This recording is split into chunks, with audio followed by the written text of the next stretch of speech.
ছুটির দিনে সড়কে ঝরল ১৩ প্রাণ। টাঙ্গুয়ার হাওড়ে ঘুরতে যাওয়ার পথে বাস খাদে, সুনামগঞ্জে প্রাণ গেল মা মেয়ের। ৭ জেলায় সড়কে মৃত্যু আরও ১১ জনের।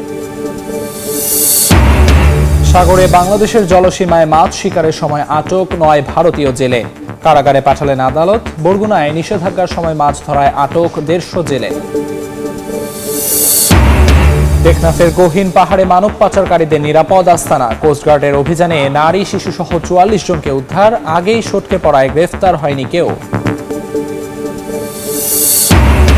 অবশেষে যশোরের ভবদহের জলাবদ্ধতা নিরসনে উদ্যোগ। সেনাবাহিনীর তত্ত্বাবধানে নদী খনন শুরু। খুলে দেওয়া হলো স্লুইস গেট। স্থায়ী সমাধানের আশ্বাস উপদেষ্টার। এবং যমুনা রেল সেতুর কয়েকটি পিলারে ফাটল। নির্মাণে ত্রুটি নয়, প্রচণ্ড গরম ও বৈরী আবহাওয়াই কারণ বলছেন কর্তৃপক্ষ। আঠার মিশ্রণ দিয়ে মেরামতের উদ্যোগ।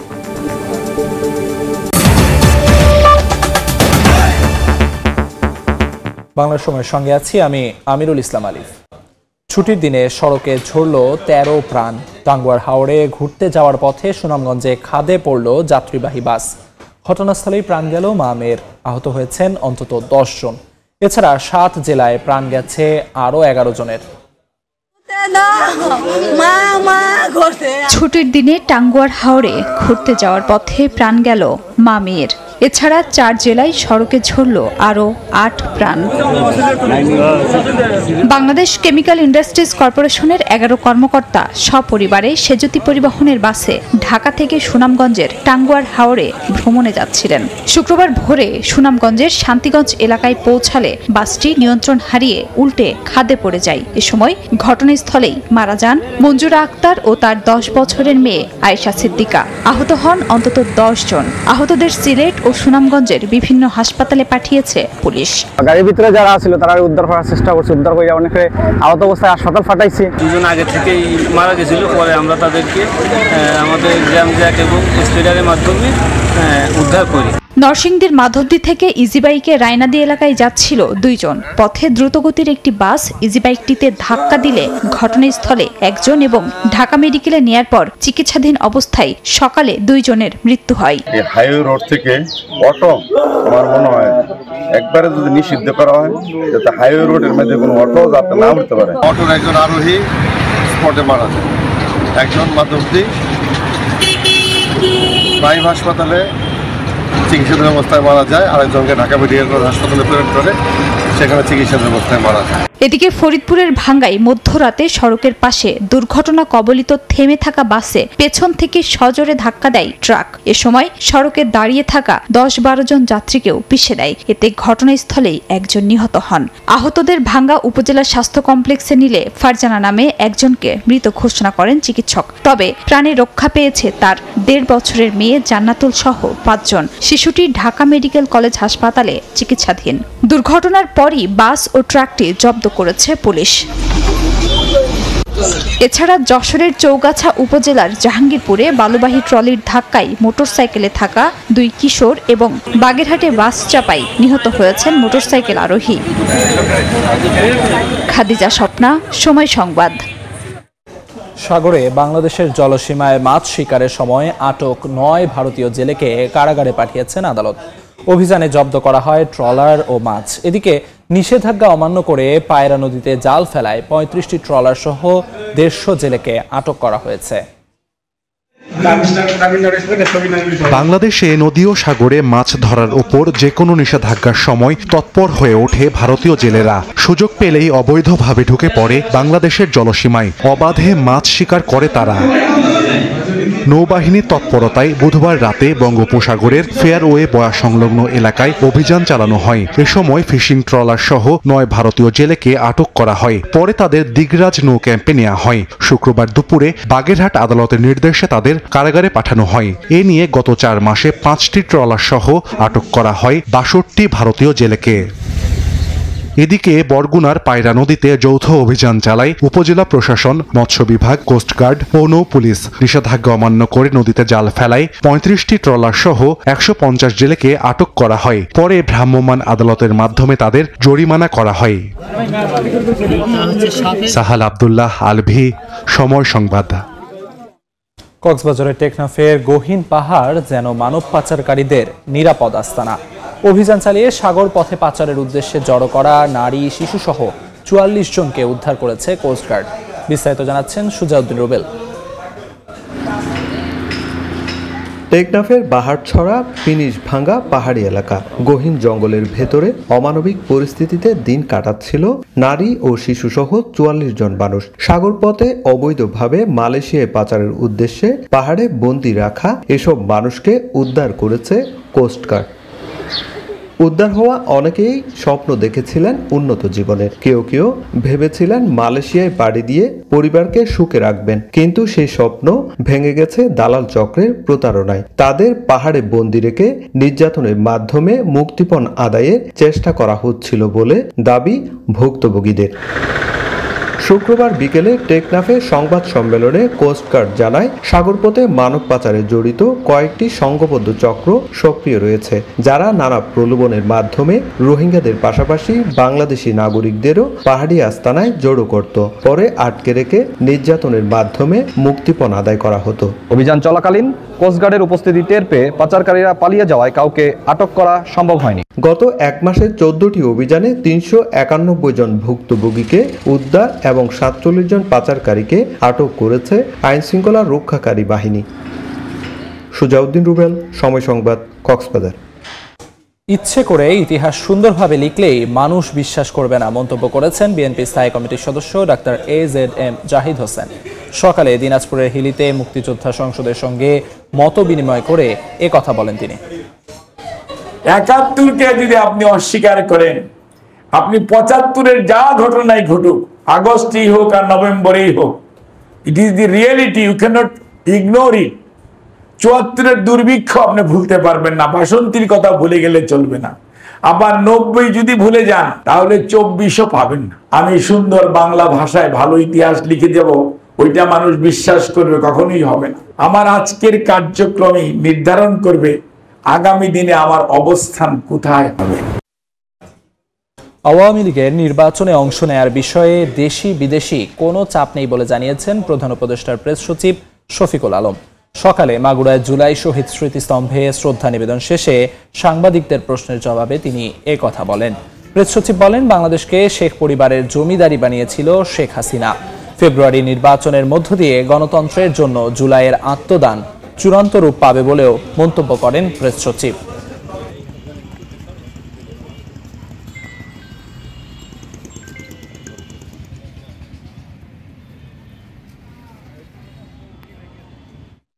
আওয়ামী লীগ ইলেকশন করতে পারবে না, কোনো ধরনের কোনো চাপ নাই, এতে দেশি বিদেশি কোনো ধরনের কোনো চাপ নাই। আমাদেরকে কেউ বলছেন না যে ওদেরকে ইলেকশনে ইলেকট্রাল প্রসেসে ফিরিয়ে আনো। শেখ হাসিনা পুরো বাংলাদেশকে বানিয়েছিল শেখ পরিবারের জমিদারি। আমরা সেই জায়গা থেকে এই যে জুলাই যারা আত্মদান করলেন, তারা দেশকে আবার নতুন একটা ডেমোক্রেটিক দেশে পরিণত করেছেন। সামনে ইলেকশন হবে এবং সেটার একটা চূড়ান্ত রূপ পাবে এই ইলেকশন, ফেব্রুয়ারি ইলেকশনে। যশোরের ভবদহের জলাবদ্ধতা নিরসনে সেনাবাহিনীর তত্ত্বাবধানে নদী খনন শুরু হয়েছে। খুলে দেওয়া হয়েছে স্লুইস গেটের কপাট। উদ্বোধনী অনুষ্ঠানে ভার্চুয়ালি দেয়া বক্তব্যে ভবদহের জলাবদ্ধতার স্থায়ী সমাধানের আশ্বাস দেন পানি সম্পদ উপদেষ্টা সৈয়দা রিজওয়ানা হাসান। দীর্ঘ ৪ দশক ধরে জলাবদ্ধতার শিকার যশোরের ভবদহ এলাকার মানুষ। জেলার অভয়নগর, কেশবপুর ও মনিরামপুর উপজেলার ১৬টি ইউনিয়নের ২ শতাধিক গ্রামে এ সমস্যা বিদ্যমান। জলাবদ্ধতা নিরসনে বছরের পর বছর নানা প্রকল্প নেওয়া হলেও কাজে আসেনি। পলি জমে ভরাট হয়ে গেছে ৬টি নদী ও শতাধিক খাল। সমস্যার সমাধানে স্থানীয়রা দীর্ঘদিন ধরে ভবদহ স্লুইস গেটগুলোর কপাট খুলে দেয়া ও ভরাট হয়ে যাওয়া নদীগুলো সেনাবাহিনীর তত্ত্বাবধানে খনন করার দাবি দীর্ঘদিন ধরে জানিয়ে আসছিলেন। এ অবস্থায় অন্তর্বর্তী সরকার দুর্ভোগ আক্রান্ত মানুষের দাবি পূরণে উদ্যোগ নেয়। ভবদহ অঞ্চলের ৫টি নদীর ৮১.৫ কিলোমিটার খননের দায়িত্ব দেয়া হয় সেনাবাহিনীকে। সরকারের সিদ্ধান্তহীনতা। শুক্রবার আনুষ্ঠানিকভাবে খনন কাজের উদ্বোধন করা হয়। এতে ভার্চুয়ালি অংশ নিয়ে পানি সম্পদ উপদেষ্টা জানান, নদী খননে ভবদহের ভোগান্তি নিরসনই শেষ কথা নয়। স্থায়ী সমাধানে এলাকাবাসী ও পানি উন্নয়ন বোর্ডের সঙ্গে কাজ করবে সেনাবাহিনী। শুধু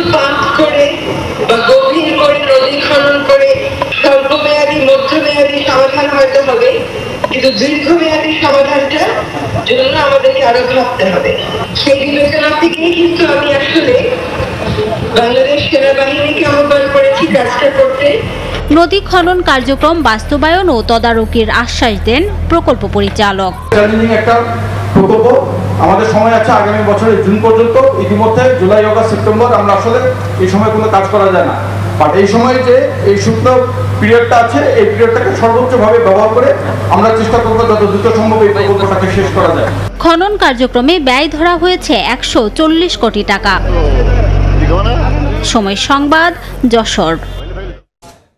গত দুদিন ধরে যমুনা রেল সেতুর বেশ কয়েকটি পিলারের নিচে কিছু জায়গায় দেখা দিয়েছে ফাটল।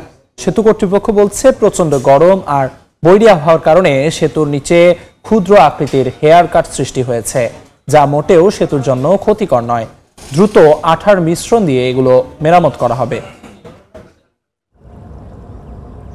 যমুনা রেল সেতুর পিলারের ফাটলের ছবি সামাজিক যোগাযোগ মাধ্যমে ছড়িয়ে পড়ে। শুরু হয় নানা আলোচনা সমালোচনা।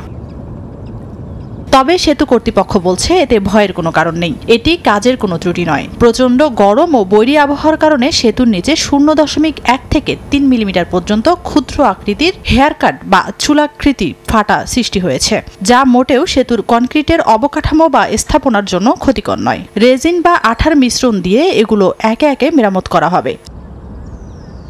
একেবারে অসৎ উদ্দেশ্যে ছবি তুলে কৌশলে বড় করে ফাঁকা স্থানগুলোর আরো বড় করে দেখিয়ে বিশেষ উদ্দেশ্যে একটি চক্র যোগাযোগ মাধ্যমে ছড়িয়ে দিয়েছে অভিযোগ করেন project manager. It is very obvious that these are micro cracks, are not structural. They have no effect on the bridge. They have no effect on the safety of the train. This can happen in all structure. It is only have an aesthetical view. It is not necessary for a treatment. However, we will proceed to erase them. Yamuna নদীর 300 metre উজানে 50টি pillar আর 49টি স্প্যানে নির্মিত হয় দেশের দীর্ঘতম Jamuna rail সেতু। 4.8 kilometre এই সেতু 2024 সালের 18 March উদ্বোধন করা হয়। জাপান ও বাংলাদেশ সরকারের যৌথ অর্থায়নে সেতুটি নির্মাণ কাজ বাস্তবায়ন করে জাইকা। এতে ব্যয় হয় প্রায় 16,781 কোটি টাকা। সময় সংবাদ, সিরাজগঞ্জ। খাগড়াছড়ির দীঘিনালা লংগদু সড়কের বেতছড়িতে নদীর ওপর নির্মিত বেইলি ব্রিজের পাটাতন দেবে কাভার্ড ভ্যান আটকে গেছে। এতে ওই রুটে চলাচলকারী যানবাহন বন্ধ থাকায় ভোগান্তি চরমে। সকালে একটি কাভার্ড ভ্যান দীঘিনালা হয়ে লংগদু যাওয়ার পথে বেইলি সেতুর ওপর উঠে সঙ্গে সঙ্গে সেতুটির পাটাতন দেবে যানটি আটকে যায়। তবে এ ঘটনায় কোনো হতাহতের ঘটনা ঘটেনি। তবে জনদুর্ভোগ কমাতে সেতু মেরামতে কাজ শুরু করেছে সড়ক বিভাগ।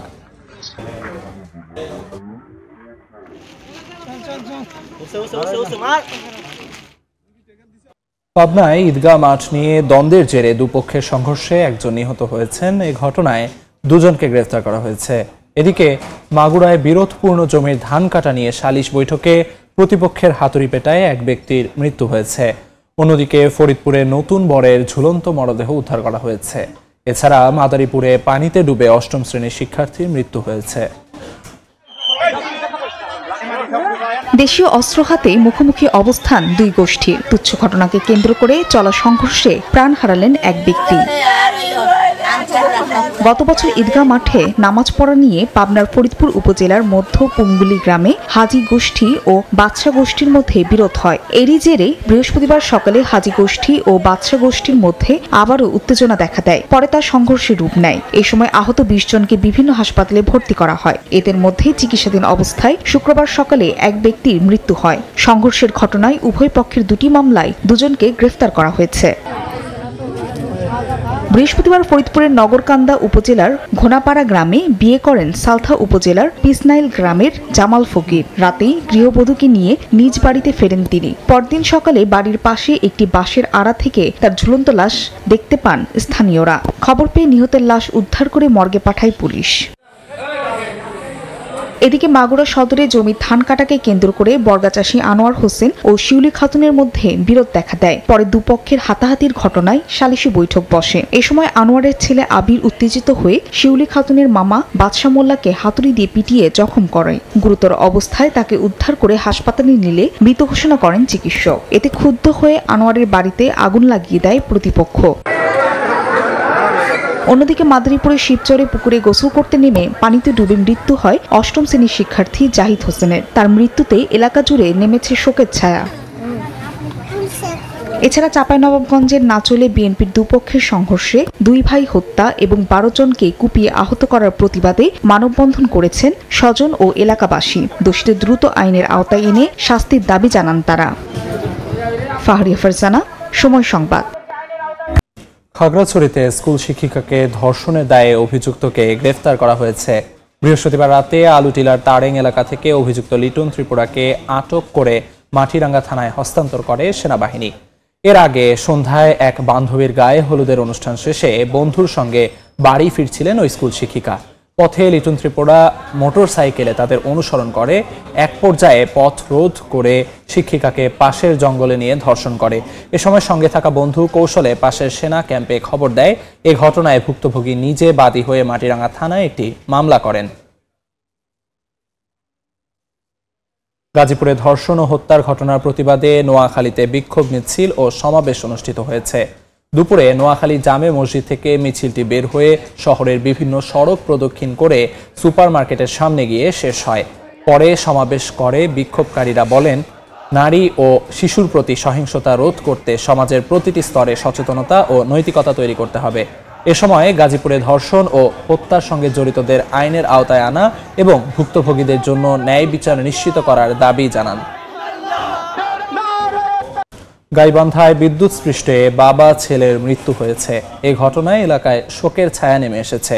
বিকেলে সুন্দরগঞ্জের সর্বানন্দ ইউনিয়নের পশ্চিম বাছহাটি গ্রামে শহীদুল ইসলাম ও তার ছেলে শিহাব বাড়ির পাশে সেচ পাম্প দিয়ে পুকুরের পানি ধানের জমিতে দেওয়ার জন্য যান। পাম্প চালুর সময় বৈদ্যুতিক তার স্পর্শ করলে দুজনেই বিদ্যুৎস্পৃষ্ট হয়ে ঘটনাস্থলেই মারা যায়। প্রায় আধা ঘন্টা পর শহীদুলের স্ত্রী ঘটনাস্থলে গিয়ে লাশ দেখতে পেয়ে চিৎকার শুরু করেন। পরে স্থানীয় লোকজন এসে তাদের লাশ উদ্ধার করেন।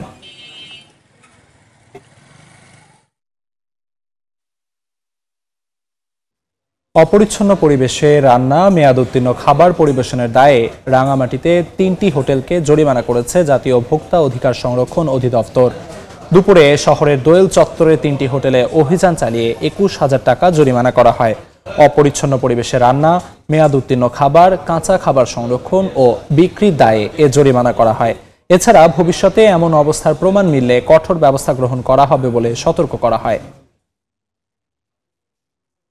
নিরাপত্তা, সুরক্ষা ও জরুরি পরিস্থিতি মোকাবিলায় সংরক্ষিত এলাকা ও নদীতে যৌথ অগ্নি নির্বাপন মহড়া চালিয়েছে চট্টগ্রাম বন্দর। বৃহস্পতিবার অনুষ্ঠিত এ মহড়ায় অংশ নেয় চট্টগ্রাম বন্দরে ফায়ার ফাইটিং ইউনিট, বাংলাদেশ নৌবাহিনীর ফায়ার টিম, বাংলাদেশ কোস্টগার্ডের অগ্নি নির্বাপনকারী দল এবং ফায়ার সার্ভিস ও সিভিল ডিফেন্সের পোর্ট ইউনিট। মহড়ার প্রথম পর্যায়ে খোলা আগুন থেকে রাসায়নিকবাহী একটি কন্টেইনারকে ফায়ার ইউনিটগুলো দ্রুত পানি ও ফোম দিয়ে নিয়ন্ত্রণে আনে। দ্বিতীয় পর্যায়ে জেটিতে অবস্থান করা একটি জাহাজে আগুনের মহড়া পরিচালিত হয়। এ সময় চট্টগ্রাম বন্দরের chairman rear admiral SM Moniruzzaman সহ ঊর্ধ্বতন কর্মকর্তারা উপস্থিত ছিলেন।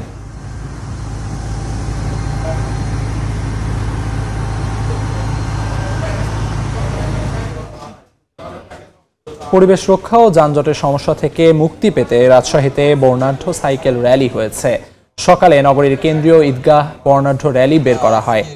পুলিশ লাইনের সামনে সড়ক ঘুরে কেন্দ্রীয় ঈদগাহের সামনে গিয়ে শেষ হয়। এ সময় নান্দনিক সাইকেল স্ট্যান্ড শো হয়, যা বাড়তি চমক যোগায় দর্শনার্থীদের। র্যালিতে অংশগ্রহণকারীরা জানান, নগরীতে যানজট, দূষণ ও কালো ধোঁয়া কমাতে বাইসাইকেলের ব্যবহার অপরিহার্য, আর এর জন্য দরকার আলাদা সাইকেল লেন। দেখছেন বাংলার সময়।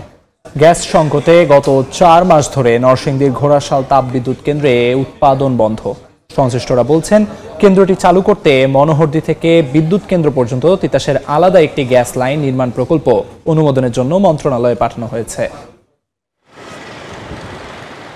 নরসিংদীর ঘোড়াশাল তাপবিদ্যুৎ কেন্দ্র 1974 সালে উৎপাদনে আসে। বিদ্যুৎ কেন্দ্রের 1, 2 ও 6 নম্বর ইউনিটের মেয়াদ শেষ হয়ে যাওয়ায় অনেক আগেই কর্তৃপক্ষ স্থায়ীভাবে বন্ধ ঘোষণা করে। বর্তমানে 3 নম্বর ইউনিটটিও রক্ষণাবেক্ষণের কারণে সাময়িক বন্ধ রয়েছে। সবশেষ 4, 5 ও 7 নম্বর ইউনিট পুরোপুরি সচল থাকলেও গ্যাস সরবরাহ না থাকায় বর্তমানে উৎপাদন বন্ধ।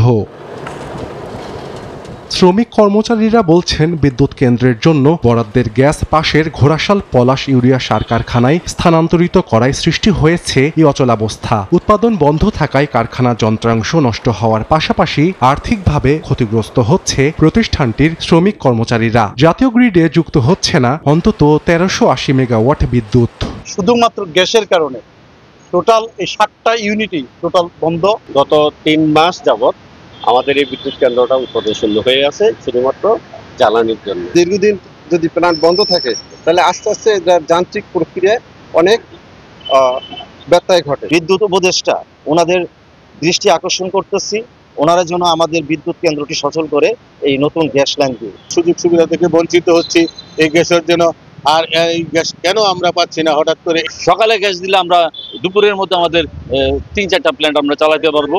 কারখানা কর্তৃপক্ষ বলছে কেন্দ্রটি চালু করতে মনোহরদী থেকে বিদ্যুৎ কেন্দ্র পর্যন্ত তিতাসের আলাদা একটি গ্যাস লাইন নির্মাণের প্রকল্প অনুমোদনের জন্য পাঠানো হয়েছে মন্ত্রণালয়ে। এটাকে চালাতে প্রয়োজন আমাদের পর্যাপ্ত গ্যাস, যতটুকু গ্যাসের প্রয়োজন ততটুকু আমরা যদি তুলতে চাই তাহলে আমরা পুরো দমে এটাকে হচ্ছে যে 1380 মেগাওয়াট নিয়ে যেতে পারবো এবং ঘোড়াশাল হাবের যে ঐতিহ্য সেটা আমরা ফিরে পাবো বলে আমি আশা করি। ডেডিকেটেড লাইন অর্থাৎ 24 ইঞ্চি ডায়ামিটার একটা ডেডিকেটেড লাইন, যা মনোহরদী থেকে আমাদের ঘোড়াশাল পর্যন্ত 23 কিলোমিটার ডিস্টেন্স। এটার জন্য হচ্ছে যে ফিজিবিলিটি স্টাডি অলরেডি হয়ে গেছে এবং এটা জ্বালানি মন্ত্রণালয় আছে। এগুলো অনুমোদিত প্রাপ্তি সাপেক্ষে যদি এই ডেডিকেটেড লাইনটা পাওয়া যায় তাহলে আশা করি যে আমরা ঘোড়াশাল বিদ্যুৎ কেন্দ্রে পুনরুজ্জীবিত ফিরে যাব এবং পূর্ণ ক্ষমতা চালাতে পারবো বলে আমি আশা করি। কারখানা কর্তৃপক্ষের তথ্য মতে প্রস্তাবিত গ্যাসের সঞ্চালন লাইনের সম্ভাব্য ব্যয় ধরা হয়েছে 550 কোটি টাকা। সময় সংবাদ, নরসিংদী। মুন্সিগঞ্জে আলুর দর আরও কমেছে। হিমাগার গেটে কেজিতে 22 টাকা দর সরকার নির্ধারণ করলেও বিক্রি হচ্ছে মাত্র 8 টাকায়। এতে চরম বিপাকে কৃষক ও সংরক্ষণকারীরা। নাসিরউদ্দিন উজ্জ্বলা রিপোর্ট, ছবি তুলেছেন আবু সাইদ। আলু এখন কৃষকের গলার কাটা। কাঁচা বাজারে সবচেয়ে সস্তা পণ্যের তালিকায় আলু। এতে আলু উৎপাদন ও বিপণনের সঙ্গে জড়িতরা পড়েছেন চরম বিপাকে। কৃষকের দাবি জমিতে কেজি প্রতি আলুর উৎপাদন খরচ পড়ে 15 থেকে 17 টাকা। এর সঙ্গে হিমাগার ভাড়া 6 টাকা, বস্তা ও পরিবহন খরচ যুক্ত হয়ে কেজিতে আলুর খরচ 25 থেকে 27 টাকা। অথচ সেই আলু হিমাগার গেটে কেজিতে 8 থেকে 9 টাকায় আর খুচরা 14 থেকে 16 টাকায় বিক্রি হচ্ছে। এই অবস্থায় জরুরি ভিত্তিতে আলু বিদেশে রপ্তানি এবং বিকল্প ব্যবহার করতে না পারলে বড় ধরনের ক্ষতির মুখে পড়বেন চাষিরা। কারণ নভেম্বর ডিসেম্বরে বাজারে নতুন আলু আসবে। সরকার যদি কিছু আলু বাইরে সেল দিত তাহলে এত আলুটার অবহেলা হইতো না। গত বছর সার কিনছি 1200টা বস্তা, এবার 2000টা বস্তা। কেমনে জমি পত্নী লাগাইতে পারি না, নেয় না আলুর জমিন। আলুর সঠিক জাত নির্বাচন করতে পারলে তা বিদেশে রপ্তানির সুযোগ সৃষ্টি এবং এর বহুমুখী ব্যবহার বাড়ানো যাবে। সেই লক্ষ্যে কাজ করছে বাংলাদেশ কৃষি গবেষণা কাউন্সিল। আর স্থানীয় কৃষি বিভাগ বলছে রেকর্ড পরিমাণ আলু উৎপাদনের পরও পুঁজি হারানোর ভয়ে আছেন কৃষক। আলুর বহুমুখী ব্যবহার, আমি যদি বলি যে শিল্প ব্যবহার, পশুখাদ্যে ব্যবহার অথবা গোখাদ্যে ব্যবহার করার ক্ষেত্রে আলুকে এগিয়ে নিয়ে যাওয়া যায় এবং মানুষের খাদ্যের ক্ষেত্রে বহুমুখী প্রোডাক্ট ডেভেলপমেন্ট। হিমাগারে আলু 22 টাকা মূল্য নির্ধারণ, সেটা যদি কার্যকর করা যায় তাহলে কৃষকরা কিছুটা হলেও লাভের মুখ দেখার সম্ভাবনা রয়েছে। গেল বছর এই সময়ে স্থানীয় হিমাগারে আলু সংরক্ষিত ছিল 1,47,000 মেট্রিক টন। মুন্সিগঞ্জের 7টি হিমাগারে 2,87,490 মেট্রিক টন আলু এখনো মজুত রয়েছে। এর মধ্যে খাবার আলুর পরিমাণ 1,90,000 মেট্রিক টনেরও বেশি। নাসিরউদ্দিন উজ্জ্বল, সময় সংবাদ, মুন্সিগঞ্জ। উত্তাল ঢেউয়ে মাতোয়ারা ভ্রমণ পিপাসুরা। সাপ্তাহিক ছুটির দিনে বিশ্বের দীর্ঘতম সমুদ্র সৈকত কক্সবাজারে ভিড় করেছেন হাজারো পর্যটক। আবহাওয়া পরিস্থিতি বিবেচনায় সমুদ্র স্নানে পর্যটকদের নিরাপত্তায় সজাগ রয়েছে লাইফগার্ড সংস্থা। তীব্র রোদ, মাঝে মাঝে হালকা বৃষ্টি, এমন আবহাওয়ায় সাপ্তাহিক ছুটির দিন শুক্রবার সৈকত শহর কক্সবাজারে ভিড় করেছেন হাজারো পর্যটক। আনন্দ উচ্ছ্বাসে মেতেছেন সাগরের নোনাজল আর বালুচরে। পরিবার পরিজনের সঙ্গে মেতেছেন খুনসুটিতে। উপভোগ করতে এসেছি সাগর, সমুদ্র, আকাশ, বাতাস, আমাদের এই সুন্দর প্রকৃতিকে। বাংলাদেশে মনে করেন যে পর্যটন এরিয়াগুলো আছে এর মধ্যে তো কক্সবাজার অন্যতম। আমি খুবই খুশি কক্সবাজারে এসে আমাদের বাংলাদেশের বৃহত্তম সমুদ্র সৈকতে। তবে সৈকতে হকারদের উপদ্রবে বিব্রত পর্যটকরা। এখানে হকার অনেক বেশি, যে একটু মানুষের স্বস্তি ভাবে আসবো সেটা মানুষ পারতেছে না। গরিব বন্ধু আসছে, ওরা তো পাটের দায়ী আসছে, তাই না? এখন ওরা যে মানে একবারে যে নামতে না দেয়, এখানে তো মানে ওদের বাঁচার মতো আর কোনো পথ নেই। সাগরে বেড়েছে ঢেউয়ের তীব্রতা, তাই পর্যটকদের সমুদ্র স্নানের নিরাপত্তায় সজাগ লাইফগার্ড। আমরা বিভিন্ন জায়গায় লাইফগার্ড, যেখানে লাইফগার্ড সার্ভিস নেই সেই জায়গায় গিয়ে আমরা টগল দিয়ে লাইফগার্ডে মাইকিং করে আসতেছি, যেন পর্যটক যে জায়গায় লাইফগার্ড সার্ভিস নেই সেই জায়গায় পানিতে না নামে। কক্সবাজার সমুদ্র সৈকত, Burmese market, hotel motel zone ও পর্যটন স্পটগুলোতে নিরাপত্তায় নিয়োজিত আছে ট্যুরিস্ট পুলিশ। সুজাউদ্দিন রুবেল, সময় সংবাদ, কক্সবাজার। পটুয়াখালীতে নানা আয়োজনের মধ্য দিয়ে শুরু হয়েছে বৌদ্ধ ধর্মাবলম্বীদের অন্যতম ধর্মীয় উৎসব কঠিন চিবরদান। সকালে কলাপাড়া উপজেলার বালিয়াতলী ইউনিয়নের তুলাতলী পাড়া বৌদ্ধ বিহারে উৎসব শুরু হয়। এই উৎসব উপলক্ষে নতুন পোশাকে সজ্জিত হয়ে বিহারে উপস্থিত হন বরগুনা, তালতলী ও কুয়াকাটার শত শত রাখাইন নরনারী।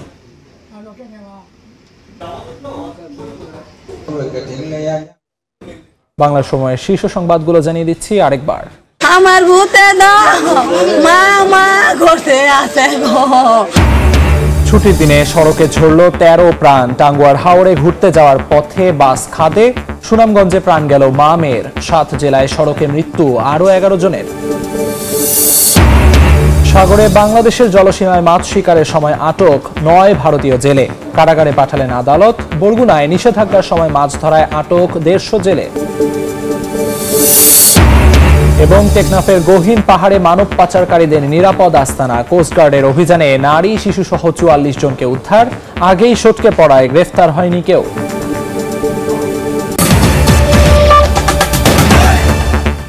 এই ছিল বাংলার সময়। এরপর সন্ধ্যার সময় নিয়ে যুক্ত হবেন আলিশা ইসলাম।